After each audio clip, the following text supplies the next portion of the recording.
Welcome back, beautiful tri-state area. You're listening to A Moment of Zen right here on 710 WOR, the voice of New York, iHeartRadio. I'm your host, Zen Sams. In today's Hydration with Heart segment, brought to you by Once Upon a Coconut, we're diving deep into what it truly means to build resilient wellness in a toxic world. Every day, we're surrounded by invisible disruptors, from microplastics found in 93% of bottled water tested by Orb Media, that is, to endocrine-disrupting chemicals linked to hormonal imbalance, infertility, and even cancer, according to the Environmental Working Group. And while most of us look to supplements and detoxes for a fix, today's guest believes the real antidote begins with movement, mindset, and mobility. Joining me is Kate Nolte, also known as Tulum Trainer on social media, a seasoned fitness expert with over 15 years of experience, founder of the Quick Minutes video series, and Kate's Real Food Guide. Kate has helped thousands of women worldwide build strength and mobility. And in just the last 30 days, her viral Instagram videos have been viewed over 20 million times. She's proof that when movement becomes medicine, the ripple effect, well, it's global. We're going to be chatting unfiltered fitness, toxins, training, and truth. Welcome to the Mobility Manifesto for Modern Women. Kate, welcome to the show, superstar. Thank you so much for having me. I'm so excited to talk about everything that you just said in as much detail as people want to hear.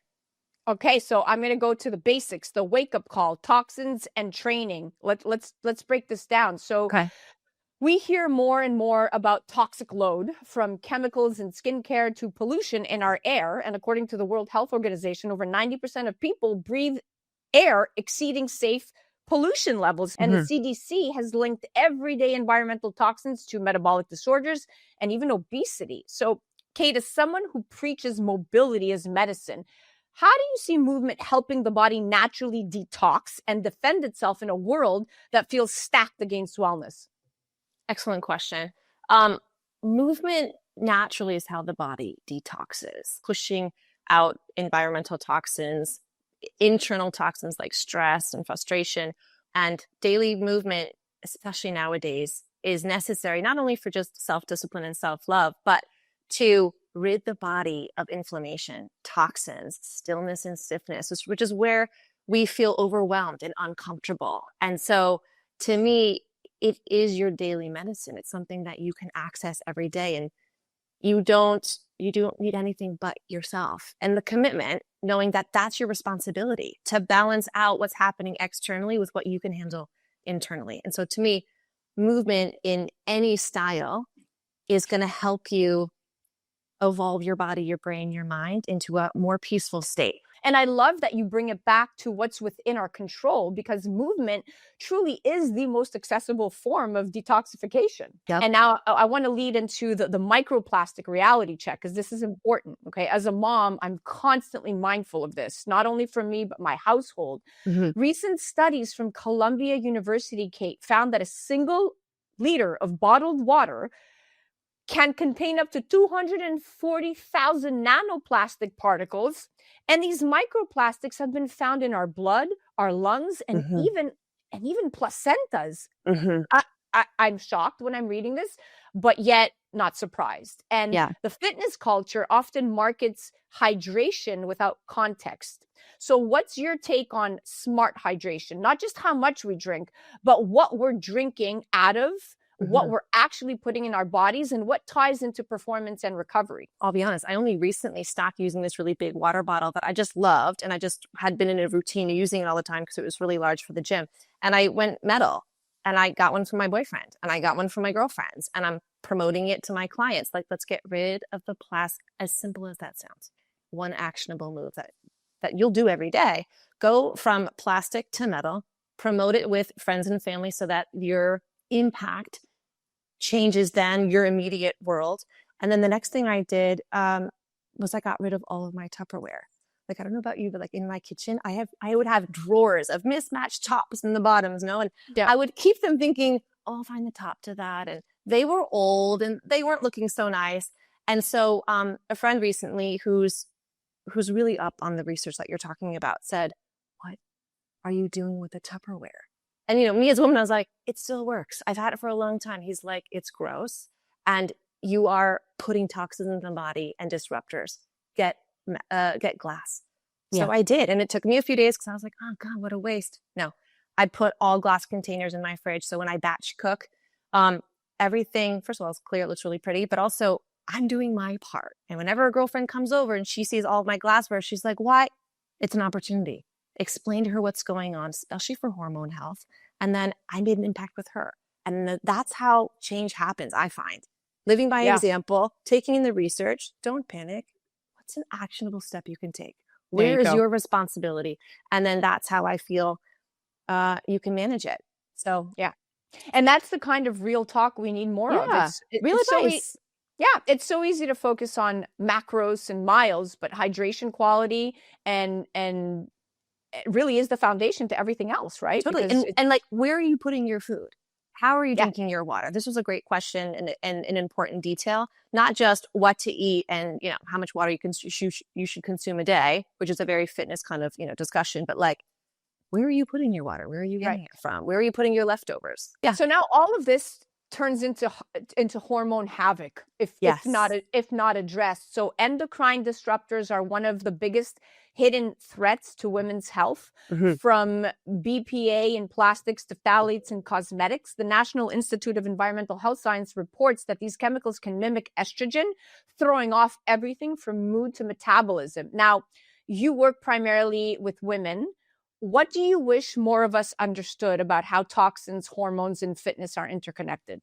First step I did in my early 40s, I'm 46, so end of my late 30s, early 40s, for me talking about brain health, brain fog and anxiety were suddenly these two things that were destroying my day and my peace. And I just thought, as a fitness trainer, I'll just work out more. I'll just turn up the discipline. I will fast for longer. And that led me to feeling even more out of control and uncomfortable until I finally took responsibility. And I took the steps and I called my holistic gynecologist in tears. And I said, I'm not okay. I don't know what, something's wrong. She immediately took me in. And again, I live in Mexico, and like the warmth from a Mexican female doctor was just so important. And she hugged me and she said, I have a plan. We're going to get your panels checked. Every woman is different. We're going to see what's going on. Long story short, I wasn't making any estrogen. She gave me a pass. She held my hand. I was in tears. And she's like, I know what to do. You're going to be fine. She goes, you're a female athlete. You're going to have psychological symptoms going into perimenopause, not physical, which again is not for everybody. This is particularly for you. And she said, we're going to fix your diet. And it was just like the most simple plan. And I just felt so supported. And as she was telling me what to do, then I thought, I'm going to help other people. But she is so wise. And she said to me immediately, what I'm doing for you is for you. If you're a trainer, you help promote women's health. This is not for everyone. Your plan is for you because you're not making estrogen as an athlete. She goes, someone else who's making too much estrogen is not going to be doing the diet that I'm asking you to do. And so she just gave me these really smart parameters of women's health shouldn't be a mystery. Women need to advocate for themselves, get their hormone levels checked, and make a plan. And so that's what I did. So I want every woman to do that. If you're not feeling right, get your hormones checked. That is going to be the map to figure out how to get well again and honestly thrive. I'm thriving at 46. And I was kind of a mess a few years ago until I fixed my hormones.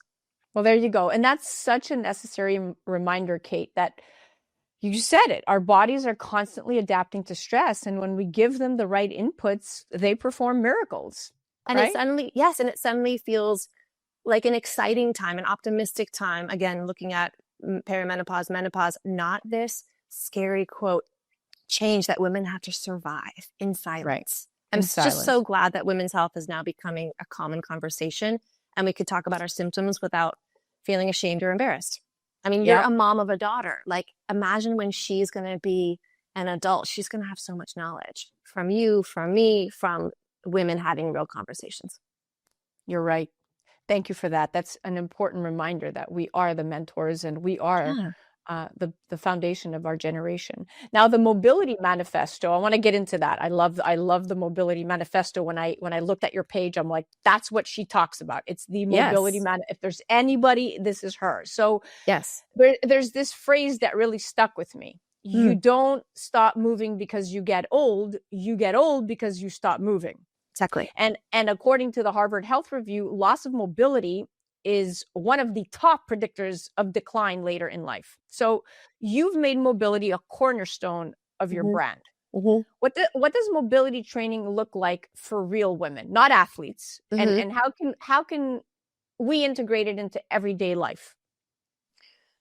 Mobility is, besides the lymphatic drainage system, which is my foundational practice, which is the jumping and the release of toxins and building energy back into the body and getting into a really good mood, which is what I do every morning. I then move into a mobility practice, which for me is moving through the biggest range of motion in my joints. That's kind of fitness language. Basically, it's your hips, your back, and your shoulders. And so that's one of the first things I teach in my one-on-one training, because almost every woman I know has hips that get tired and their back hurts when they're traveling, when they're sitting for a long time, when they're sitting in the studio for hours upon hours and doing interviews, when they're putting the little one on their hip and they're running to the car and they're putting the grocery bag on one arm. And so the body has a lot of imbalances, and movement becomes medicine. Mobility, range of motion through your joints becomes medicine when you can balance the load, the physical pressure, the stress that happens in every day. If you don't mind, I have a really great story about this, actually. Yeah. So I was just talking to a client yesterday. I coach her one-on-one with mobility and strength training. And she had just come back from a solo girls trip to Morocco. She's a mom, she's a wife, she owns businesses, New York City girl. And she took herself to this amazing retreat where she was doing ceramics in Morocco. She knew the flight was going to be super long. She knew it was going to be a lot of standing in line, trains, buses, etc. And she knew that her back was going to hurt. It wasn't a surprise. She already knew that, because immobility and stiffness creates pain and discomfort and frustration. So anyway, so when she gets to the retreat center in Morocco, which again is like in a mountain village, I told her, go right into your mobility practice. You have the tools to undo the hours of unnatural sitting that was required for her trip. And she did. She went right into pigeon. She went into down dog. She went into the flow that I've taught her for years. And she took responsibility for the discomfort. She didn't pop a pill. She didn't drink some weird shake. She didn't complain and be negative. She worked through her body and opened up her joints. That's what mobility does. It's your own medicine. Your body is your tool. You have knowledge is here. I'm here offering it. And she felt great. And then she was present and in a good mood to be on her trip. And then, she did it throughout her whole trip. If you keep moving, you're going to feel great. And you're going to be independent in the world. I think what you just said hit the chord. You're going to be independent forever. And that's the takeaway. The mobility matters. And if you start young, it is your biggest advocate. Now, the digital double standard. So your content has hit over 20 million views in just 1 month. Incredible. But with that reach also comes the highlight reel effect, where people compare themselves to curated perfection. So how do you balance going viral with staying authentic? And what's your message to women scrolling through their feeds feeling like they're just not enough? I've always used social media, even well before this whole thing happened. And I had a very small following. It was really just showing some videos for my current clients and my friends. My feed has always been about education. My feed, who I choose to follow, are doctors that are smarter than me, are scientists, are women, are authors, are therapists, pain management specialists. I've never had a child, but I'm fascinated by pelvic floor work, postpartum. I teach women, so I need to know about women's health. And so also a lot of dogs. So my feed are the things that I want to grow in. My feed isn't about women with gorgeous bodies. I'm aware they exist. I'm good. I don't need that to be coming into my brain. I'm utilizing social media, and I always have, as a library and a resource for me to be better. Not me to compare to the hot chick. There's always going to be a hotter chick. Great. She's got nothing to do with me. Also, it helps that I'm 46. I'm not 26. So, I'm of the generation that I didn't grow up with a phone. I didn't even watch TV that much. So Mhm. social media and the phone came into my life when I was already an adult, which I already know who I am. So me comparing myself to someone else is just a massive distraction. It's like listening to really loud music when you're trying to study. No thanks. What you just said is why people connect with you, because it's raw, it's real, and it's human. And you're showing that strength and self-love can coexist with imperfection. And that's my takeaway. And now I'm being mindful of the time. I'm going to go into the longevity loop. So body, mind, and earth. Okay. So if we zoom out, there's a full circle connection. What we put on our skin, what we eat, how we move, even what we release into the planet. The Lancet Commission has called lifestyle and environmental toxicity the quote unquote silent pandemic of our time. So, Kate, what does a truly clean life mean to you? Not just physically, but mentally and environmentally. And how can we begin to live more consciously? I'm the kind of person that needs to circle back to my own personal values. I've discovered that I basically always return to 4 pillars of a value system that just bring me back to myself. So, for example, you mentioned in the morning that you spend time in silence with your meditation practice. I'm built this way too. I need an hour and a half in the morning for creativity. No phone, no movement. It's me and my espresso, my dog typically in the dark. And I put on some lights and I write. I love creative writing. I love my creative headspace. I'm such a physical person that I want to balance who I am with my own ideas. And so creativity for me is one of my pillars of how I live my lifestyle and to stay conscious, because I just find so much joy in it. I fill myself up with optimism and creative joy with that window of time. The next one, of course, is deliberate movement. I really like that idea. Deliberate movement. I'm moving on purpose. I have a plan. I know what I need. I need to get rid of the body's toxins, like you were just saying. I need to jump. I need to be in a flow state. I need to feel myself ground. Then I need to eat. I need to eat well. And I need to eat really simple foods that I know hormonally balance me, that give me energy, that give me the opportunity to be of service to my clients, to be on Instagram, to be honest, to be genuine. And then I need really good relationships. This is my 4th value pillar that I circle back to when life gets overwhelming. I have an amazing man in my life. I have an amazing team that's helping me build this business. I've had the same girlfriends for over 30 years. I'm close with my mom. I'm close with my brother and my sister. And I have real relationships with my clients. I mean, women talk. And when women talk and they start to move their body, you're getting the real stuff. You're getting vulnerable, real life stories. And that relationship, all of that, all my pillars, plus, of course, real relationships, keep me living consciously, keep me feeling honest. And that's how I check in with myself. So it's the creativity. It's the deliberate movement, which of course is also my job. It's very helpful. It's my clean eating. And again, hormone health has taught me what to eat now. And it's my relationships. That's it. It's really simple. Yeah. Beautifully said. And it's not about living perfectly. It's about living presently.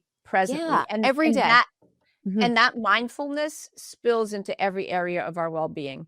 Exactly. And with that said, Kate, we are officially at the end of our date, my dear. What an incredible and eye-opening conversation. I mean, we went from toxins and training to truth and transformation. And your mobility manifesto is more than a workout. It's a wake-up call without a doubt. So thank you so much for coming on and chatting with me today. I truly appreciate you. Oh my gosh, my pleasure. And thank you for sharing with me what's going on with your life. And again, woman to woman, like we just have the best conversations because we go right into vulnerability and research and then advice and actionable steps. So thank you so much. I really enjoyed this conversation. And for everyone listening, you can find Kate directly on Instagram at Tulum Trainer. And you can check out her Quick Minutes online series directly at stan.store/Kate Nolte. And remember, hydrate consciously, move daily, and live unfiltered. This has been a Moment of Zen brought to you by Once Upon a Coconut, where every sip supports a healthier you and a cleaner planet. We'll be right back after this.